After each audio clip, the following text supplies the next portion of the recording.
আসসালামু আলাইকুম। দেশ এবং প্রবাসে যে যেখান থেকে আমার এই ভিডিওটি দেখছেন, সবাইকে জানাই আমার পক্ষ থেকে আন্তরিক শুভেচ্ছা ও অভিনন্দন। সুপ্রিয় দর্শক শ্রোতা, আপনারা জানেন যে গতকালকে ছাত্রদল এবং এনসিপির দুটি সমাবেশ হয়েছে ঢাকার কেন্দ্রীয় শহীদ মিনারে একটি, আর একটি শাহবাগে। শাহবাগে হয়েছে ছাত্রদলের সমাবেশ এবং জাতীয় কেন্দ্রীয় শহীদ মিনারে হয়েছে এনসিপি সমাবেশ। আমরা এই দুটি সমাবেশে আমরা যেটি দেখতে পেয়েছি, বাংলাদেশের ইতিহাস গড়া একটি সমাবেশ করেছে জাতীয়তাবাদী ছাত্রদল। দর্শক, এই মুহূর্তে বাংলাদেশে সর্বোচ্চ জনপ্রিয় যেই দলটি, সেই দলটি হচ্ছে বিএনপি।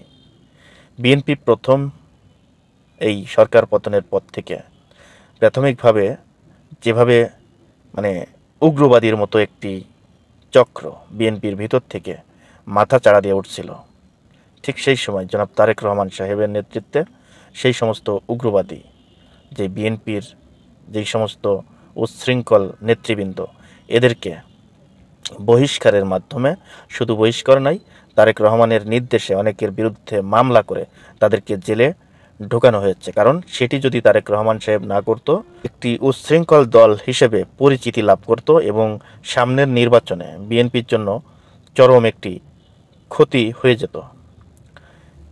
যাই হোক, বিএনপির যে নেতৃত্ব, জনাব তারেক রহমান সাহেবের যে নেতৃত্ব, এই নেতৃত্ব এখনও পর্যন্ত সঠিক পথেই সামনের দিকে এগোচ্ছে। দর্শক, আরেকটা জিনিস আপনারা লক্ষ্য করেছেন, 3 তারিখে বিএনপির যে ছাত্রদলের ভাইরা, তাদের সমাবেশ ছিল জাতীয় কেন্দ্রীয় শহীদ মিনারে, কিন্তু এনসিপির নেতৃবৃন্দরা তারা সেই জাতীয় শহীদ মিনারে সমাবেশ করবে বিধায় দুই পক্ষের পাল্টাপাল্টি বক্তব্য আমরা কিন্তু শুনেছি। সেই বক্তব্য শোনার পর মানুষের মাঝে একটা আতঙ্ক বিরাজ করছিল যে এখানে কি না কি হয়।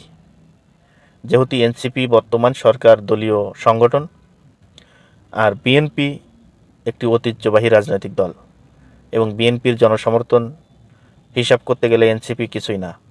তা সে পর্যায়ে ছাত্রদল যেই কাজটি করেছে, উদার মনের একটা মানসিকতা তারা দেখিয়েছে। তারা সেই কেন্দ্রীয় শহীদ মিনার থেকে শাহবাগ চত্বরে সমাবেশ করার অনুমতি নিয়ে তারা সমাবেশ করেছে। তারা পারত ইচ্ছা করলে জোর করে তারা এনসিপি যেখানে সমাবেশ করেছে সেখানে তারা সমাবেশ করতে পারত, কিন্তু সেটি না করার ক্ষেত্রে যেমন ছাত্রদলের প্রতি মানুষের আগ্রহ বেড়েছে, তেমনি সাধারণ মানুষের ছাত্রদল এবং বিএনপির প্রতি অনেকটাই তাদের প্রতি যে ক্ষোভ ছিল, সেই ক্ষোভ থেকে এখন বিএনপির প্রতি আরও সমর্থন বাড়ছে বলে আমি মনে করছি। দর্শক, আজ এই পর্যন্তই। পরবর্তী ভিডিও দেখার অনুরোধ জানিয়ে এখানে বিদায় নিচ্ছি। আমি মোহাম্মদ মিতুল হোসেন। আসসালামু আলাইকুম ওয়া রাহমাতুল্লাহি ওয়া বারাকাতুহু।